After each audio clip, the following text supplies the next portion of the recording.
प्रभु की स्तुति। आप इस चैनल को रोजाना देखकर एक साल में बाइबल पढ़ सकते हैं। कृपया सदस्यता लें। आज का धर्म ग्रंथ उत्पत्ति अध्याय 27। उत्पत्ति अध्याय 27। जब इसहाक बूढ़ा हो गया और उसकी आंखें ऐसी धुंधली पड़ गई कि उसको सूझता न था, तब उसने अपने जेठे पुत्र एसाव को बुलाकर कहा, हे मेरे पुत्र। उसने कहा, क्या आज्ञा? उसने कहा, सुन, मैं तो बूढ़ा हो गया हूं और नहीं जानता कि मेरी मृत्यु का दिन कब होगा। सो अब तू अपना तरकश और अपना धनुष्य आदि हथियार लेकर मैदान में जा और मेरे लिए हिरन का आहेर कर ले आ। तब मेरी रुचि के अनुसार स्वादिष्ट भोजन बनाकर मेरे पास ले आ कि मैं उसे खाकर मरने से पहले तुझे जी भर के आशीर्वाद दूं। तब एसाव आहेर करने को मैदान में गया। जब इसहाक एसाव से यह बात कह रहा था, तब रिबका सुन रही थी।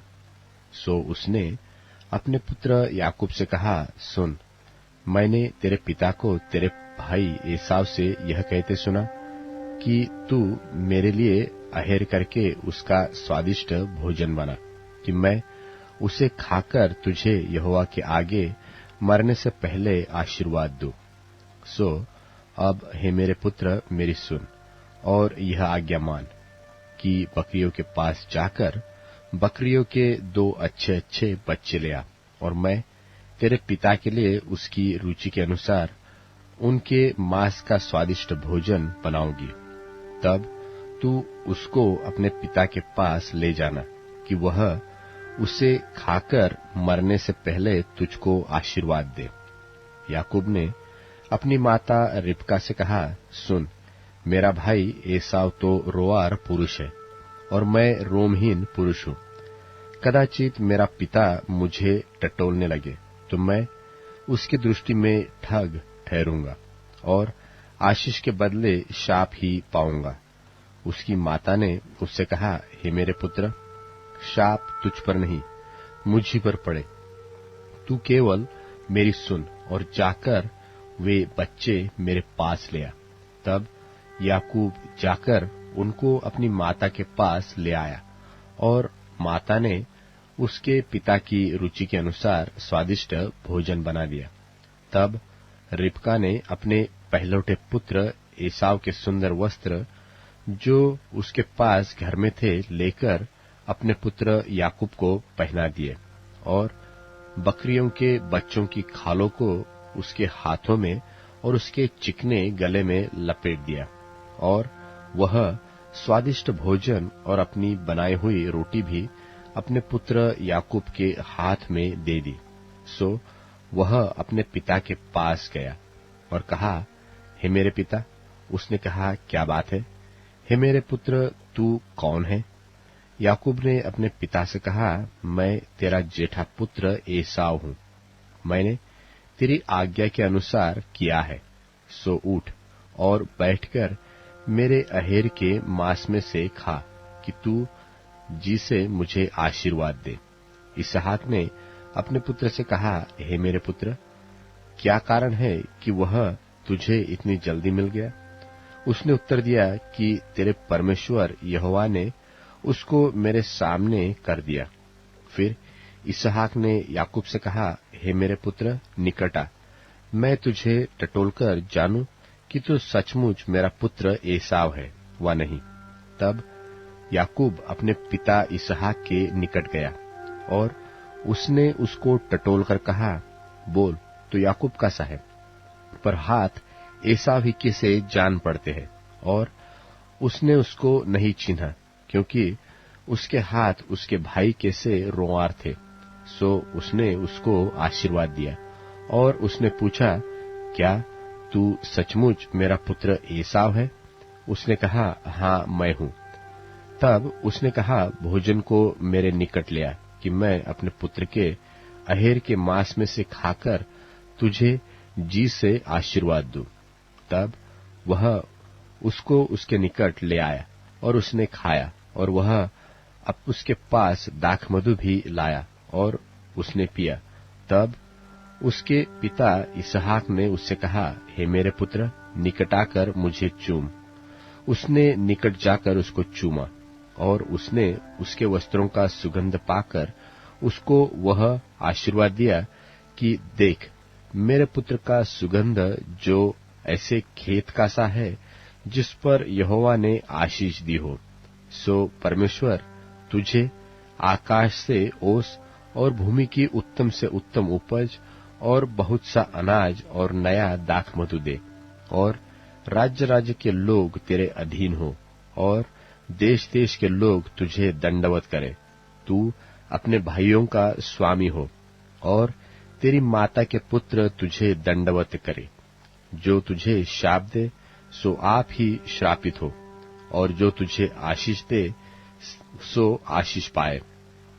यह आशीर्वाद इसहाक याकूब को दे ही चुका, और याकूब अपने पिता इसहाक के सामने से निकला ही था कि एसाव अहेर लेकर आ पहुंचा। तब वह भी स्वादिष्ट भोजन बनाकर अपने पिता के पास ले आया और उससे कहा, हे मेरे पिता, उठकर अपने पुत्र के अहेर का मांस खा, ताकि मुझे जी से आशीर्वाद दे। उसके पिता इसहाक ने पूछा, तू कौन है? उसने कहा, मैं तेरा जेठा पुत्र एसाव हूं। तब इसहाक ने अत्यंत थरथर कांपते हुए कहा, फिर वह कौन था जो अहेर करके मेरे पास ले आया था, और मैंने तेरे खाने से पहले सब में से कुछ कुछ खा लिया और उसको आशीर्वाद दिया, वरन उसको आशीष लगी भी रहेगी। अपने पिता की यह बात सुनते ही एसाव ने अत्यंत ऊंचे स्वर से और दुख भरे स्वर से चिल्लाकर अपने पिता से कहा, हे मेरे पिता, मुझको भी आशीर्वाद दे। उसने कहा, तेरा भाई धूर्तता से आया और तेरे आशीर्वाद को लेके चला गया। उसने कहा, क्या उसका नाम याकूब अर्थात नहीं रखा गया? उसने मुझे 2 बार अंगड़ा मारा, मेरी पहलौठे का अधिकार तो उसने ले ही लिया था, और अब देख, उसने मेरा आशीर्वाद भी ले लिया है। फिर उसने कहा, क्या तूने मेरे लिए भी कोई आशीर्वाद नहीं सोच रखा है? इसहाक ने एसाव को उत्तर देकर कहा, सुन, मैंने उसको तेरा स्वामी ठहराया और उसके सब भाइयों को उसके अधीन कर दिया, और अनाज और नया दाखमधु देकर उसको पुष्ट किया है। सो अब हे मेरे पुत्र, मैं तेरे लिए क्या करूं? एसाव ने अपने पिता से कहा, हे मेरे पिता, क्या तेरे मन में एक ही आशीर्वाद है? हे मेरे पिता, मुझको भी आशीर्वाद दे। यो कहकर एसाव फूट फूट कर रोने लगा।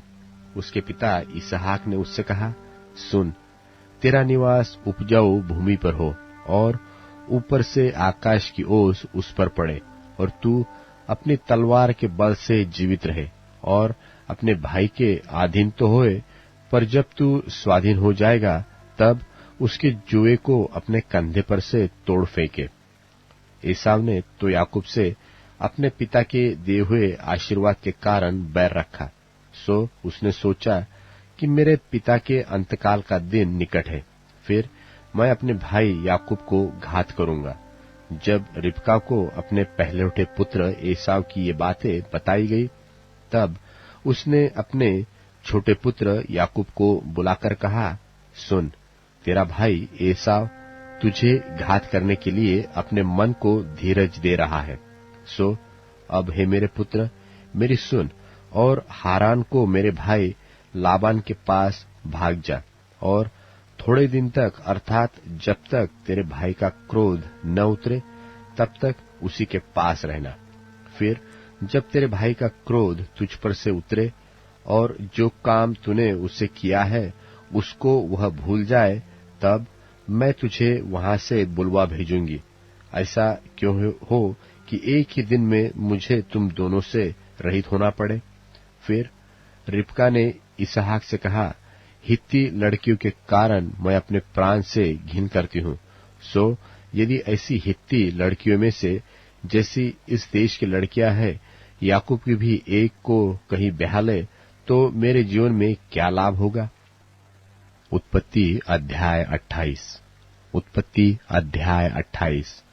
तब इसहाक ने याकूब को बुलाकर आशीर्वाद दिया और आज्ञा दी कि तू किसी कनानी लड़की को न ब्याह लेना। पद्दनराम में अपने नाना बतूएल के घर जाकर वहां अपने मामा लाबान की एक बेटी को ब्याह लेना, और सर्वशक्तिमान परमेश्वर तुझे आशीष दे और फुला फलाकर बढ़ाए, और तू राज्य राज्य की मंडली का मूल हो, और वह तुझे और तेरे वंश को भी इब्राहिम की सी आशीष दे कि तू यह देश जिसमें तू परदेशी होकर रहता है और जिसे परमेश्वर ने इब्राहिम को दे दिया था, उसका अधिकारी हो जाए। और इसहाक ने याकूब को विदा किया, और वह पद्दनराम को अरामी बतूएल के उस पुत्र लाबान के पास चला, जो याकूब और एसाव की माता रिबका का भाई था। जब इसहाक ने याकूब को आशीर्वाद देकर पद्दनराम को भेज दिया कि वह वहीं से पत्नी ब्याह लाए, और उसको आशीर्वाद देने के समय यह आज्ञा भी दी कि तू किसी कनानी लड़की को ब्याह न लेना। और याकूब माता पिता की मानकर पद्दनराम को चल दिया। तब एसाव यह सब देख के और यह भी सोचकर कि कनानी लड़कियां मेरे पिता इसहाक को बुरी लगती है, इब्राहिम के पुत्र इश्माएल के पास गया, और इश्माएल की बेटी महलत को, जो नबायोत की बहन थी, ब्याह कर अपनी पत्नियों में मिला लिया। सो याकूब बेरशेबा से निकलकर हारान की ओर चला, और उसने किसी स्थान में पहुंचकर रात वहीं बिताने का विचार किया, क्योंकि सूर्य अस्त हो गया था। सो उसने उस स्थान के पत्थरों में से एक पत्थर ले अपना तकिया बनाकर रखा और उसी स्थान में सो गया। तब उसने स्वप्न में क्या देखा कि एक सीढ़ी पृथ्वी पर खड़ी है, और उसका सिरा स्वर्ग तक पहुंचा है, और परमेश्वर के दूत उस पर से चढ़ते उतरते हैं, और यहोवा उसके ऊपर खड़ा होकर कहता है कि मैं यहोवा तेरे दादा इब्राहिम का परमेश्वर और इसहाक का भी परमेश्वर हूं। जिस भूमि पर तू पड़ा है उसे मैं तुझको और तेरे वंश को दूंगा, और तेरा वंश भूमि की धूलि के किनकों के समान बहुत होगा, और पश्चिम पूरब उत्तर दक्षिण चारों ओर फैलता जाएगा, और तेरे और तेरे वंश के द्वारा पृथ्वी के सारे कुल आशीष पाएंगे। और सुन, मैं तेरे संग रहूंगा, और जहां कहीं तू जाए वहां तेरी रक्षा करूंगा, और तुझे इस देश में लौटा ले आऊंगा। मैं अपने कहे हुए को जब तक पूरा न करूं, तब तक तुझको न छोड़ूंगा। तब याकूब जाग उठा और कहने लगा, निश्चय इस स्थान में यहोवा है, और मैं इस बात को न जानता था। और भय खाकर उसने कहा, यह स्थान क्या ही भयानक है, यह तो परमेश्वर के भवन को छोड़ और कुछ नहीं हो सकता, वरन यह स्वर्ग का फाटक ही हो सकता है। भोर को याकूब तड़के उठा और अपने तकिए का पत्थर लेकर उसका खंबा खड़ा किया और उसके सिर पर तेल डाल दिया, और उसने उसका नाम बेतेल रखा, पर उस नगर का नाम पहले लूज था। और याकूब ने यह मन्नत मानी कि यदि परमेश्वर मेरे संग रहकर इस यात्रा में मेरी रक्षा करे और मुझे खाने के लिए रोटी और पहनने के लिए कपड़ा दे, और मैं अपने पिता के घर में कुशल क्षेम से लौट आऊं, तो यहोवा मेरा परमेश्वर ठहरेगा, और यह पत्थर जिसका मैंने खंबा खड़ा किया है परमेश्वर का भवन ठहरेगा, और जो कुछ तू मुझे दे उसका दशमांश मैं अवश्य ही तुझे दिया करूंगा। मत्ती रचित सुसमाचार 27वां अध्याय। जब भोर हुई तो सब महायाजकों और लोगों के पुरनियों ने यीशु के मार डालने की सम्मति की, और उन्होंने उसे बांधा और ले जाकर पिलातुस हाकिम के हाथ में सौंप दिया। जब उसके पकड़वाने वाले यहूदा ने देखा कि वह दोषी ठहराया गया है, तो वह पछताया और वे 30 चांदी के सिक्के महायाजकों और पुरनियों के पास फेर लाया और कहा, मैंने निर्दोषी को घात के लिए पकड़वाकर पाप किया है। उन्होंने कहा, हमें क्या, तू ही जान। तब वह उन सिक्कों को मंदिर में फेंक कर चला गया और जाकर अपने आप को फांसी दी। महायाजकों ने उन सिक्कों को लेकर कहा, इन्हें भंडार में रखना उचित नहीं, क्योंकि यह लोहू का दाम है। सो उन्होंने सम्मति करके उन सिक्कों से परदेशियों के गाड़ने के लिए कुम्हार का खेत मोल ले लिया। इस कारण वह खेत आज तक लोहू का खेत कहलाता है। तब जो वचन यिर्मयाह भविष्यद्वक्ता के द्वारा कहा गया था वह पूरा हुआ कि उन्होंने वे 30 सिक्के अर्थात उस ठहराए हुए मूल्य को, जिसे इस्राएल की संतान में से कितनों ने ठहराया था, ले लिए, और जैसे प्रभु ने मुझे आज्ञा दी थी वैसे ही उन्हें कुम्हार के खेत के मूल्य में दे दिया। जब यीशु हाकिम के सामने खड़ा था तो हाकिम ने उससे पूछा कि क्या तू यहूदियों का राजा है?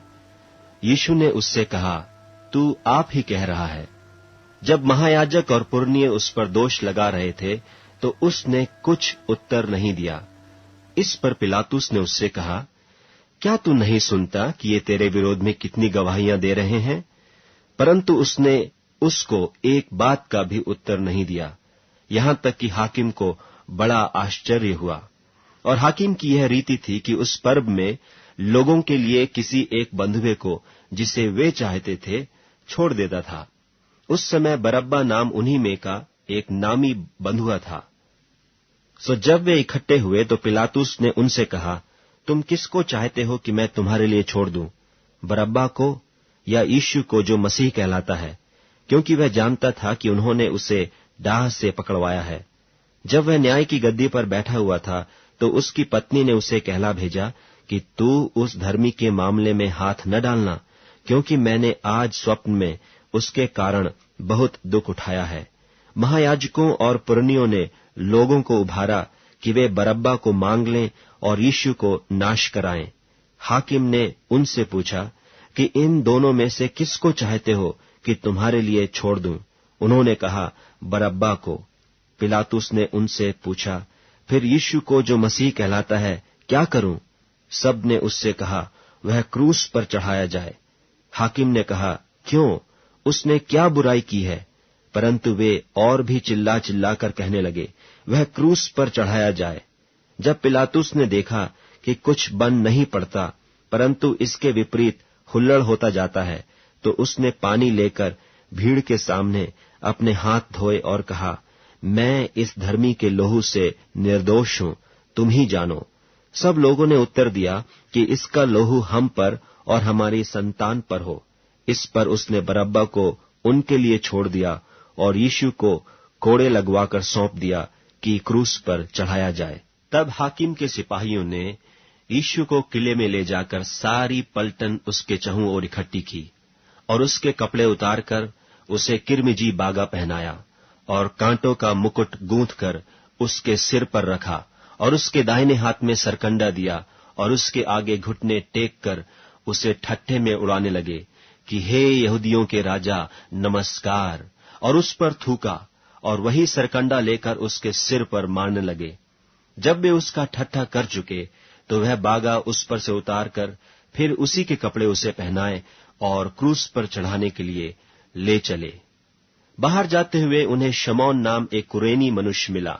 उन्होंने उसे बेगार में पकड़ा कि वह उसका क्रूस उठा ले चले, और उस स्थान पर जो गुलगुता नाम की जगह अर्थात खोपड़ी का स्थान कहलाता है पहुंचकर उन्होंने पित्त मिलाया हुआ दाखरस उसे पीने को दिया, परंतु उसने चखकर पीना न चाहा।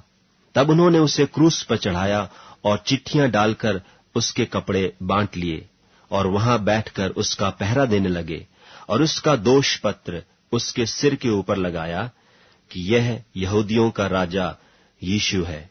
तब उसके साथ 2 डाकू एक दाहिने और एक बाएं क्रूसों पर चढ़ाए गए और आने जाने वाले सिर हिला हिला कर उसकी निंदा करते थे और यह कहते थे कि हे मंदिर के ढाने वाले और 3 दिन में बनाने वाले, अपने आप को तो बचा।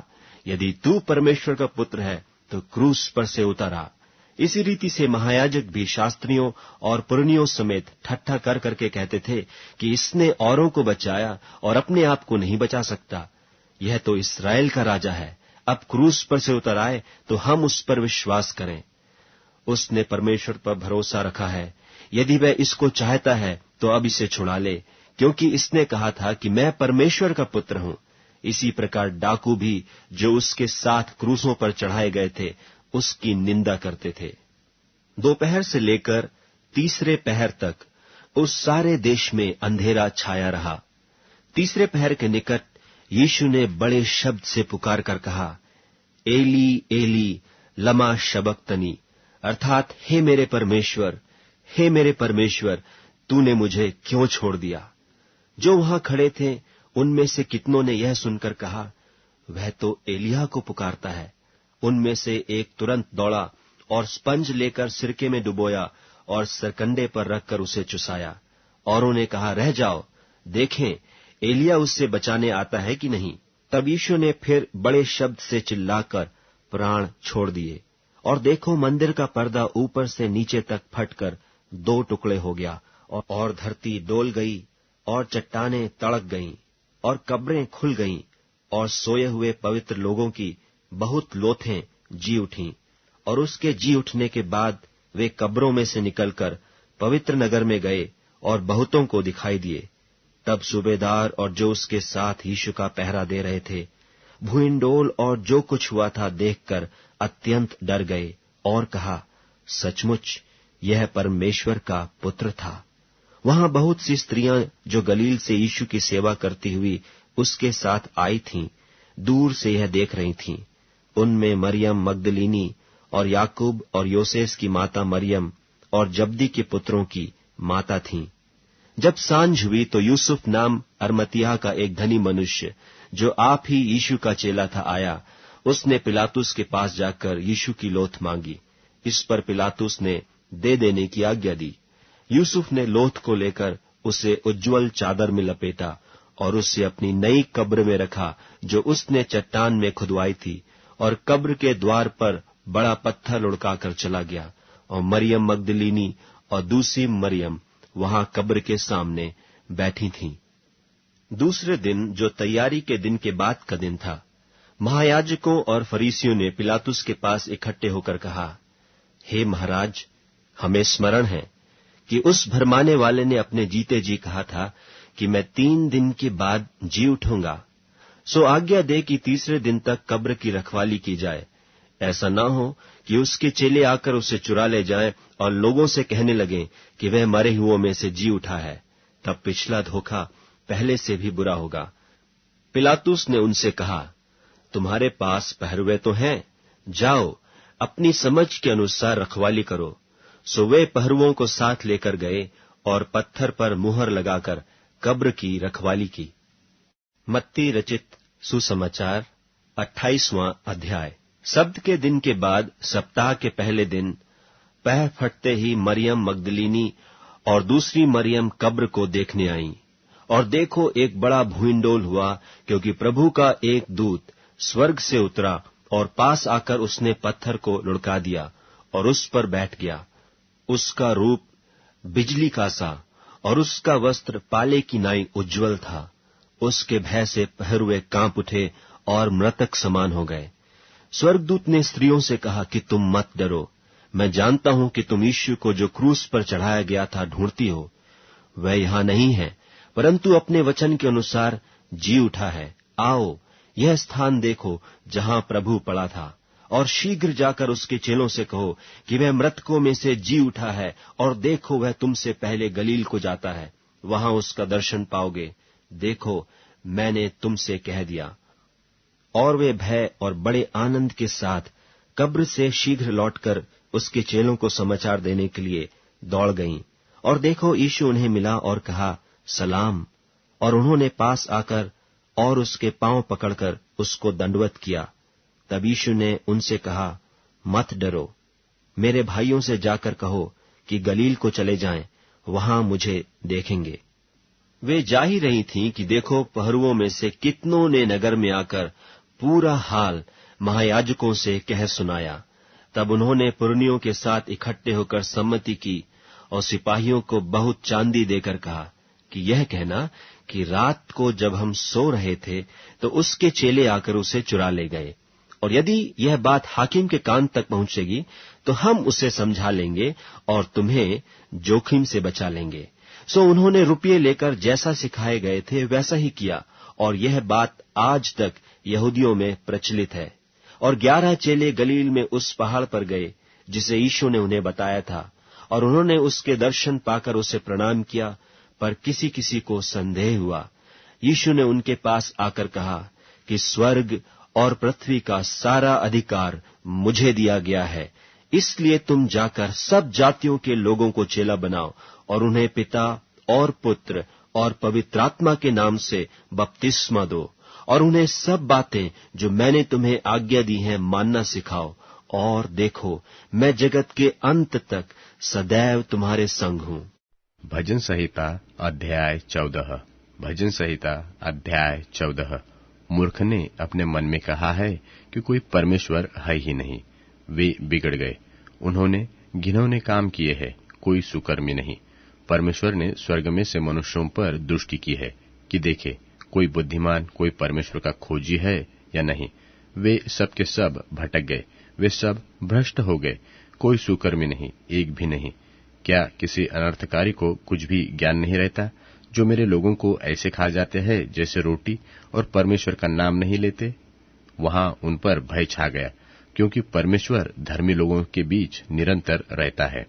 तुम तो दीन की युक्ति की हंसी उड़ाते हो, इसलिए कि यहोवा उसका शरण स्थान है।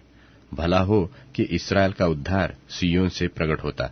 जब यहोवा अपनी प्रजा को दासत्व से लौटा ले आएगा, तब याकूब मगन और इस्राएल आनंदित होगा।